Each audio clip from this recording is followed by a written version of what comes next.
Welcome back to the Christian Dad Perspective. I am a Christian dad.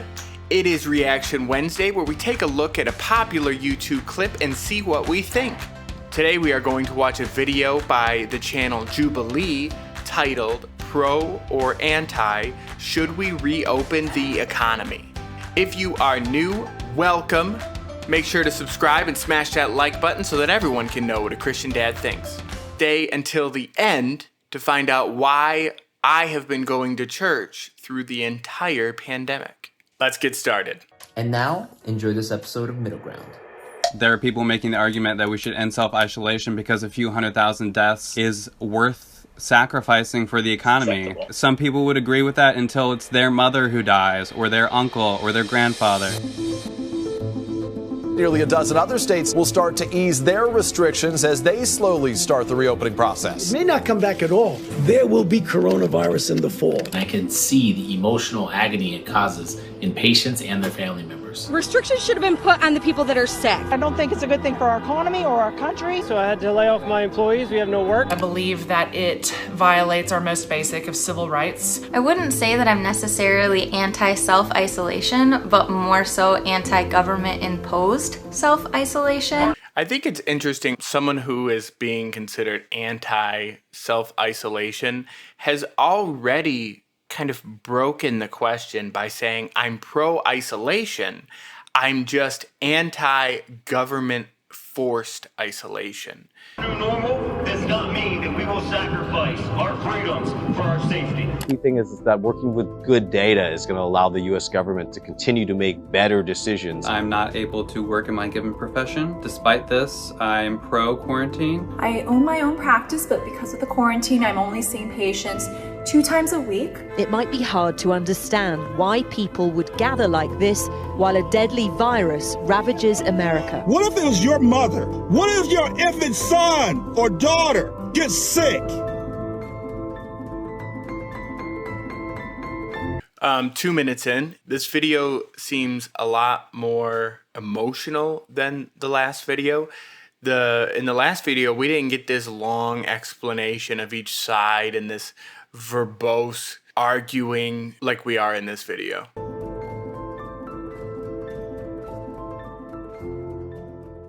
My name is Cedric Jamie Rutland. I'm a pulmonary critical care physician in Southern California, Newport Beach, and Riverside, California, and I am pro self-isolation. Hi, I'm Dagny. I'm an ophthalmologist. I live here with my husband. I'm an expecting mom-to-be here in Orange County, California, and I am pro self-isolation. Hi, I'm Alex. I live with my boyfriend and another roommate in a very small apartment, and I am pro self-isolation. My name's Austin. I'm a chiropractor. I live here in Newport Beach, California. I would consider myself anti-self-isolation. Hi, I'm Allie Marie. I am a massage and craniosacral therapist by trade, but am currently a stay-at-home mom, and I'm about 20 weeks pregnant, and I am anti-self-isolation. Hi, I am Julia. I live with my family here in Texas. I am anti-self-isolation. I know somebody who has been infected with COVID-19. Something else that I noticed immediately is that they have 2 doctors on the pro-self-isolation side and no doctors on the anti-self-isolation side. So in the court of authority, it's already leaning one way instead of the other. Now, I know that there was just an open letter published by several doctors that would, according to their definition, as it appears, would be considered anti-self-isolation. I wonder if they couldn't get an anti-self-isolation doctor to come on, or if there's something else happening. Can the disagreeers please turn off their cameras?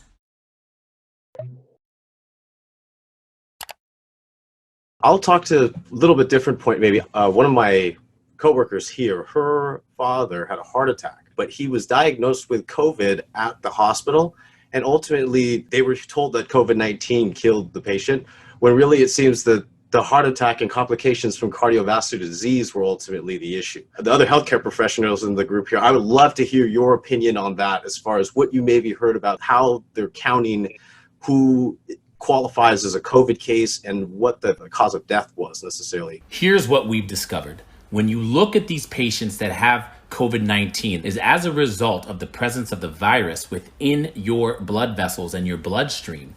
It leads to the activation of the coagulation system. So their blood can clot easier. So we've seen heart attacks, we've seen strokes, we've seen pulmonary embolisms. And so your point is well taken. He died of a heart attack, yes, but COVID-19 is a significant risk factor of coagulation. The scare of the virus is overhyped. The scare of the virus is overhyped.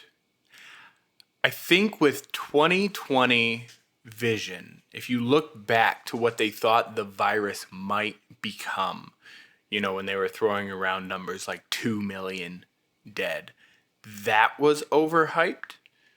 But I think as information has become more and more available, everyone is becoming more accurate with their predictions.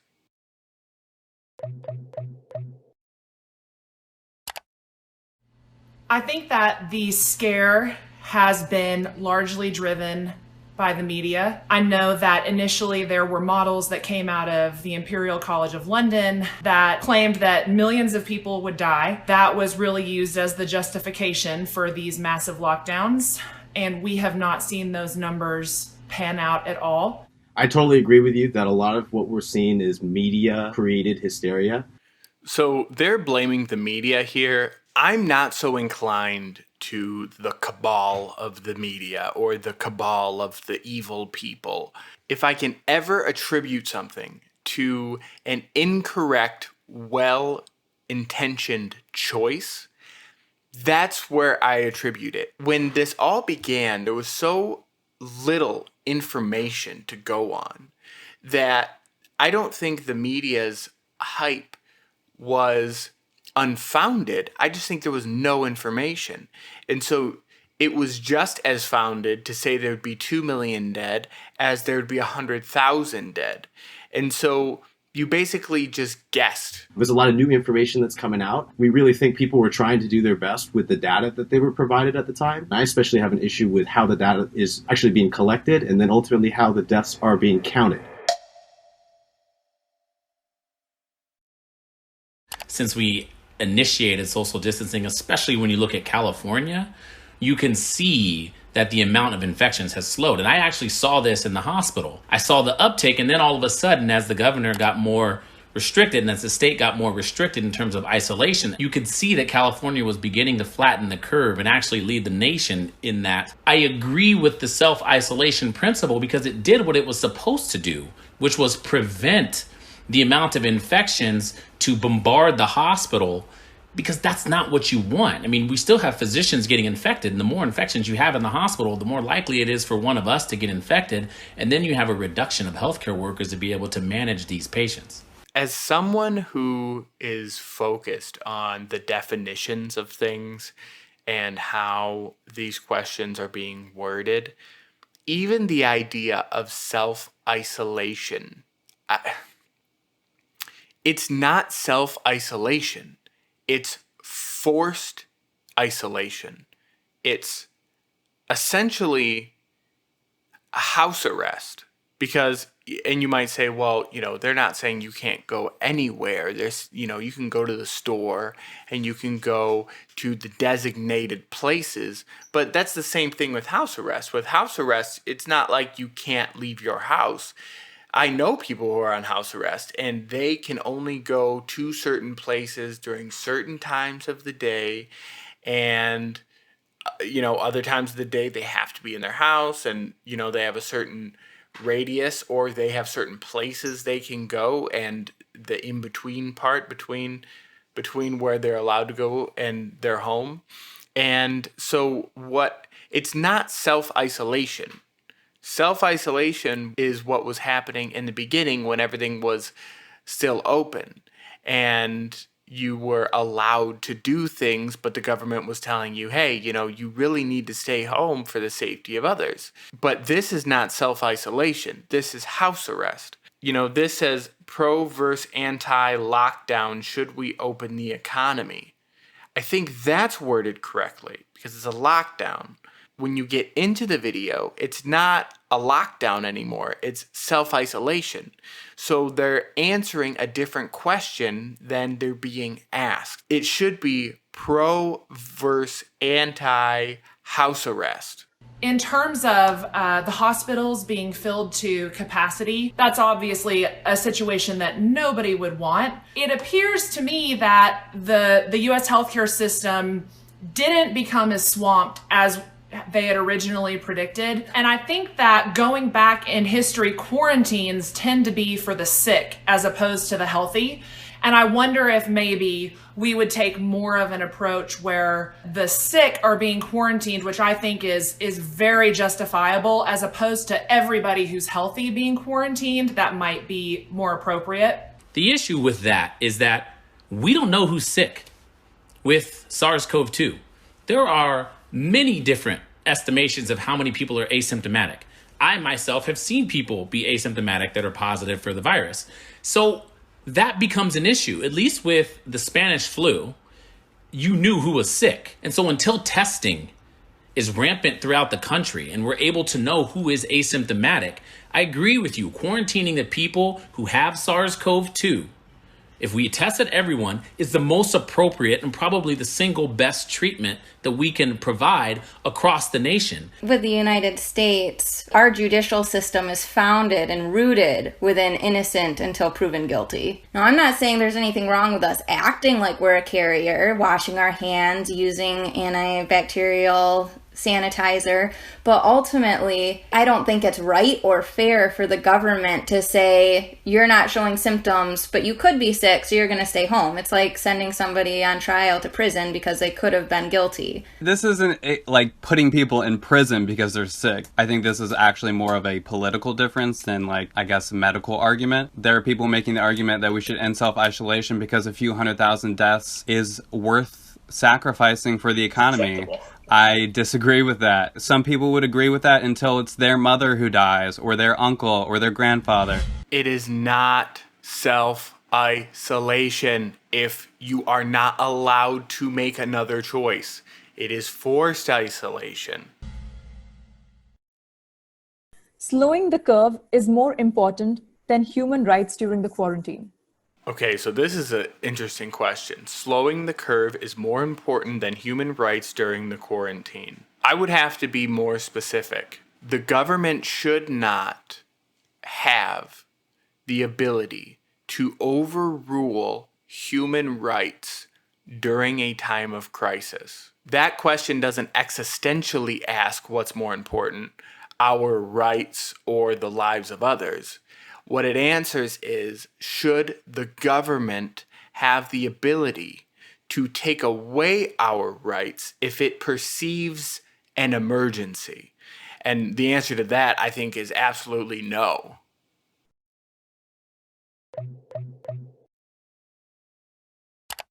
All right, I guess I'll be the devil's advocate and just I'm going to take issue with the framing. Probably a better phrase would be civil rights, perhaps. Limiting people's ability to gather is certainly an infringement on civil rights, but I would agree that the actions that have been taken are worth slowing the curve. Everyone can attack me now. There's no attacking, man. It's a hard one. There's no attacking. I just wasn't going to make a ridiculous, extreme statement. That's crazy. So I'm in Michigan, where some of the most extreme lockdowns have taken place. Governor Whitmer just today extended our stay-at-home order 15 days, but relaxed some of the restrictions that everyone was so mad about. As far as, there was a huge Lansing protest recently, Operation Gridlock, that was organized by the Michigan Conservative Coalition. That was all about the fact that she was not allowing all of these businesses to work that were able to practice social distancing. Some governors are willing to go to whatever extent it takes, because it definitely has been an infringement on all of our civil rights to be able to go out. I mean, Harris County, I believe it's in Texas, right, that just said that you'll be fined $1,000 if you don't wear a mask in public. The local police union in Harris County actually came out and said they will not be enforcing that because they view it as unconstitutional. There's definitely a balance there between federal overreach versus states' rights. So California, even where you are, it's a very different scenario in terms of the level of outbreak, the number of patients. Taking kind of an individual approach, I think, is important. If you're in a state that has seen very few cases, I don't know that the response needs to be the same. The federal government stepping in would make it a one size fits all, and I don't know that any of us would feel that was appropriate. She has a really good point, and her point is that California is not the same as Little Rock, Arkansas, right? That states should be able to, and counties should be able to, make their own choices and not react as if they are New York. What you have in some of these smaller towns are hospitals that can't get enough patients to run effectively because they're waiting for a outbreak that isn't coming, because they are being mandated as if they are in one of these high population areas.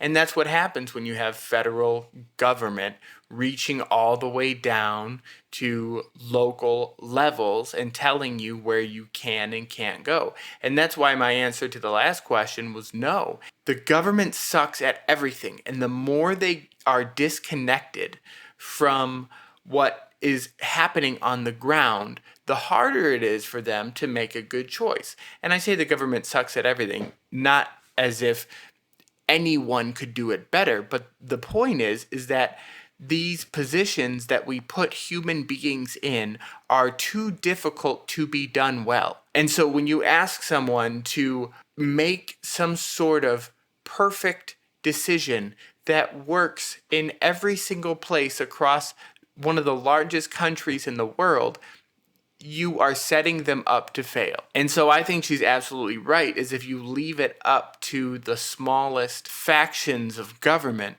you have a more flexible, a more malleable plan, which will end up being better. The US government is handling the crisis well. The US government is handling the crisis well. I'm just going to refer to my previous statement. The US government handles nothing well because we are asking an absolutely impossible task.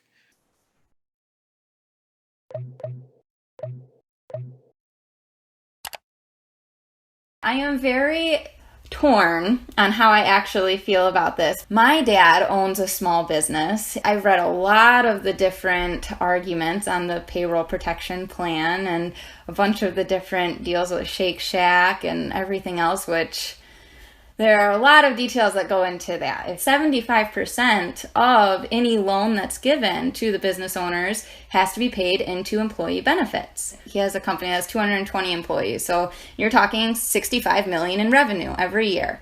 And so some would say his business is too big. He shouldn't have gotten it. But that's 220 employees that he's taking care of. There can be an emotional response saying they're not protecting the mom and pop shops. They're not protecting this. But ultimately, 220 employees are getting their salaries and 4 aren't.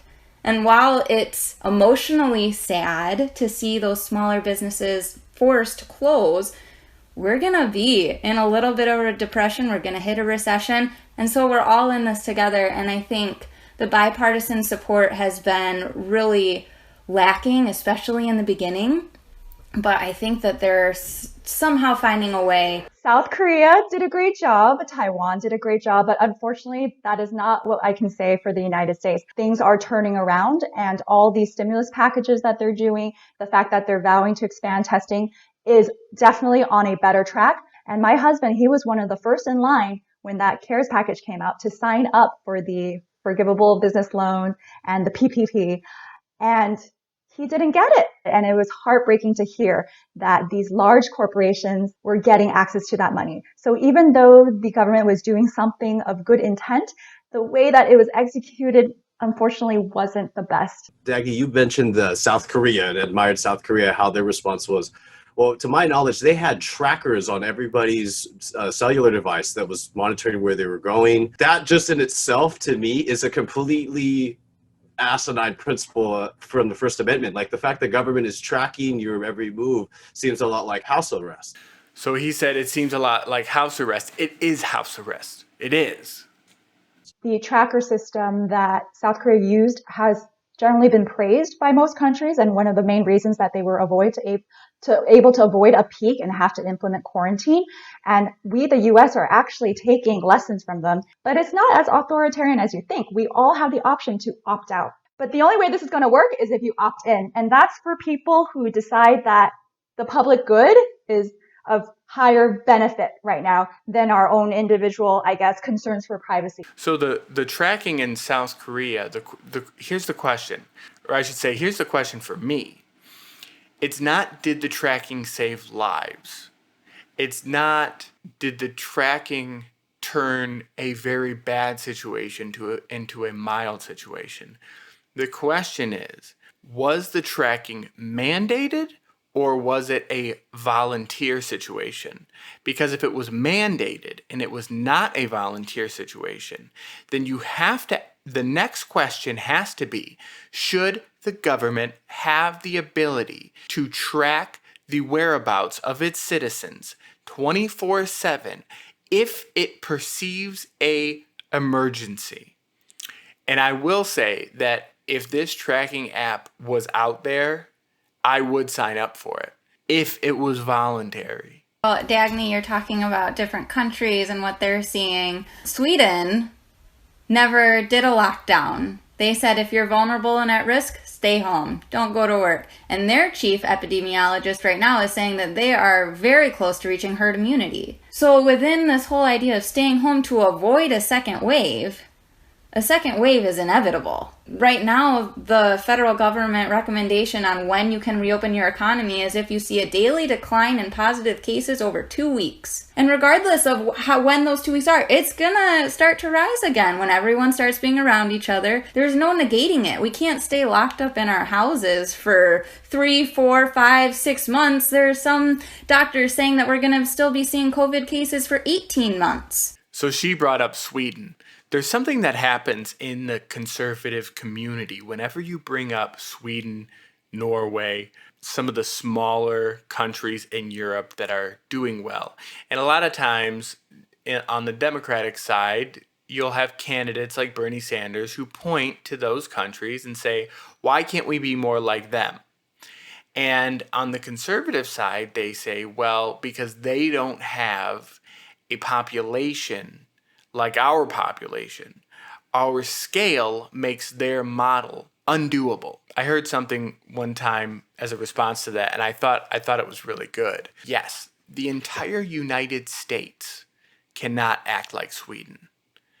But can't Indiana? Can't Michigan? Why can't each state act like Sweden so that we get the same result? Like, why are you not breaking the United States into its states?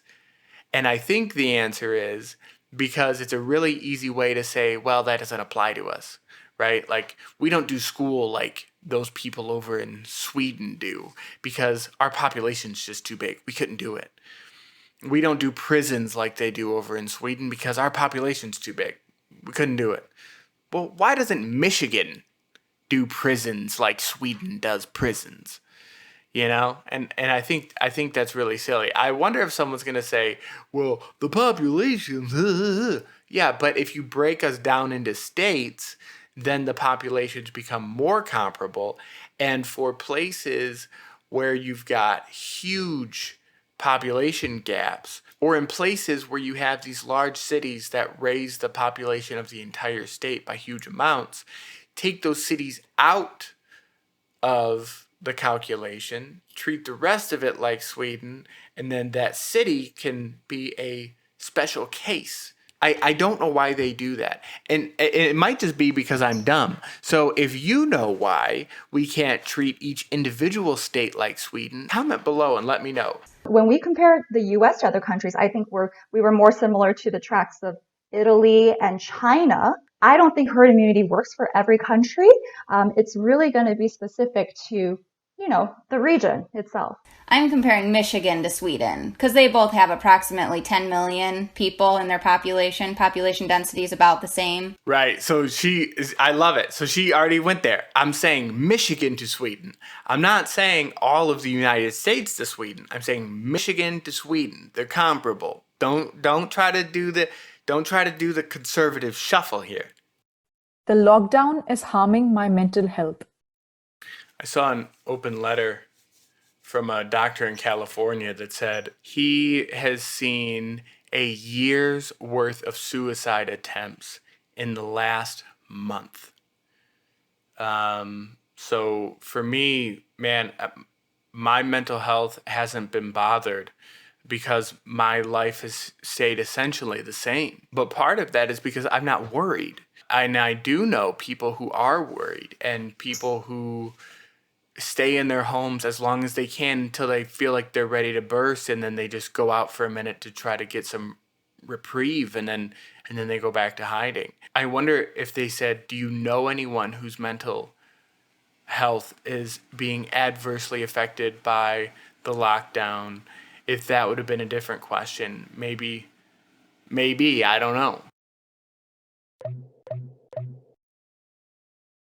I have patients that are still coming in, so we get asked about this every day. Like, Dr. Kwon, what do you think about the lockdown? What do you think's going on? I've not only been doing and working my normal scheduled hours here at the office, but then we go home and I'll spend hours and hours and hours until the wee hours of the morning researching, trying to stay up on the new stuff that's coming out on the coronavirus. So it has been very fatiguing and toiling on me, just being able to take care of patients and do my normal daily routine. Obviously, no deaths are discounted or lost, or we care about everybody who's dying in all of this. But you got to look at like child molestation rates that are going up. You're looking at spousal abuse rates going up, suicidal issues, depression, anxiety, overall lifestyle choices people are making, and especially mental health concerns through this isolation is definitely another factor that we're looking at. We might be stealing from Peter to pay Paul, this kind of idea when it comes to where we're looking at the deaths actually occurring. Has my mental health been negatively affected? I feel like that would maybe be stating it a little bit too strongly. Some of you have mentioned we appear to be going the route of a depression. That's a scary thing. It's really sad. It's going to have a profound impact on people's lives. And this might be too personal, but I feel like ultimately God's in control, and I have to just, that's something that I have to accept. And it gives me a little bit of peace too. So she said that ultimately she feels like God is in control. And that's 100% true. I mean, from the Christian dad perspective, from the Christian perspective, there's a story in the Old Testament about a king named David. And David screws something up. And so God is going to punish him. He's going to discipline him for making this error. And he asks David, he says, do you want me to send a plague on you? Or do you want me to allow the Assyrians to come in and attack the city? And David replied, plague me. I would rather have the plague. And here was his reasoning, is because I know that you are a merciful God. But he didn't trust in the mercy of the Assyrians. And so God plagued him, and he did have mercy on them. And this is how I felt from the very beginning. From a Christian perspective, God is in control of everything, including the beginning of the virus, and including the end of the virus, and everything in between. Every person who gets sick, every person who doesn't get sick. God is sovereign, or has the ability and the power to make choices over all of it. So if that's true, then I know that my God is merciful. And this is something that I was thinking about the other day. The number 2 million dead was being thrown around in the beginning, and the predictions of how bad this is going to be keep getting lighter and lighter and lighter. There are a lot of people praying in this country and around the world, in fact, for for us and for God to have mercy and to abate the virus and all these things. What if God is having mercy on us and that is what is bringing it down? And I'm not even saying from a supernatural view, even though I think you could argue that if you say, well, God is not allowing the virus to propagate. But even if you look at the compliance of people towards this goal together and the unity of people, and I'm not talking about the unity of politicians or media pundits, but the unity of people who, people like these 6 people who you ask, if you were given the chance to voluntarily stay inside, if you were given the chance to voluntarily do these things for the betterment of others only, not for the betterment of yourself, but only for others, the unity of we will live for other people, or we will change our lives voluntarily for the good of others, could very well be a supernatural event and an answer to all those prayers. I agree with her 100%. And from a Christian perspective, the reason why this isn't as bad as it could have been is because of God, first and foremost. And all of the different means by which that happened are evidence of that. So from a Christian perspective, she's right on. Anyways, I thought this video was awesome. I thought they did a great job, again, with middle ground. I thought that the questions were a little bit vague. Maybe they do that on purpose to provoke different responses, maybe not. Last time I reacted, I said that I thought if they tried to agree more, they could have. And I think that this time they did that. I felt like there was a lot less stigma between pro and anti than last time when you had scientists and the religious. And I like this video more. I did. They were all arguments I had heard before from both sides. That wasn't new. But seeing these different people come together and not get in a screaming match was really awesome and testifies to the fact that individually we agree on a lot. But when it comes to the talking heads and the pundits and the leadership, that's where you get these great chasm and divides, and I don't think that they're necessarily representing the whole of the communities. So I've been going to church this whole time. I haven't stopped. I haven't had enough information to stop, and I am a person who wants information in order to make a change, and there just wasn't any information out. So I didn't change anything other than not going to the places that were closed. But that, for me, that only consisted of Goodwill. Goodwill closed, but Walmart was open and everything else was open. And at my church, we respected boundaries and we followed the safety measures. And I go to a small church, so that was able. We haven't had any COVID outbreaks or anything there. We did a walk around the community when this first began so that we could do something outside and make sure that we weren't taking undue risk. And as the numbers come out and the numbers for our county specifically come out, I don't think we're in any danger. And so we keep going and we keep socially distancing. We keep doing our best to make the best choices we can based on our perspective and our worldview colliding with information, just like everybody else. Friday, I am going to be posting a long-form video where I go over a Christian perspective that disagrees with me and a Christian perspective that says, hey, you know what? If you are disobeying Scripture if you're meeting right now, and if I am, that's a very, very big deal for me. So I'm going to be tackling that Friday. Thanks you guys for watching. Make sure to smash that like button. Subscribe if you're not already so that everybody can know what a Christian dad thinks. I'll see you Friday. And happy Memorial Day.